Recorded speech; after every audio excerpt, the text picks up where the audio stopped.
because God Himself modeled selfless giving.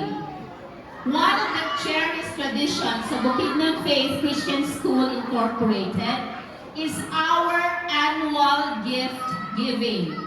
To our parents who have been with us for quite a long time, you know this tradition. This school year, our adopted school is Salubsob Integrated School that's located in Salubsob, Lilingayon, Valencia City. More than half of the students of that school belong to an indigenous community. On December 18, we will be giving the gifts to the school, and we're also going to serve lunch to the children.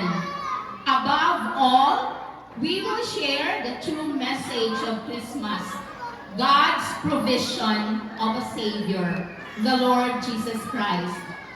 I'm telling you this because I would like you to be with us, not just in giving, providing the gift boxes, but as well as praying that the Lord will use this activity to teach our children what true generosity, what true love is.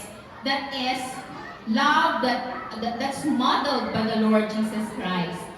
We warmly invite you all, our parents, to join us on this special day and witness the joy that giving brings, not only to the receiver, but to the giver as well. So please mark that in your calendar.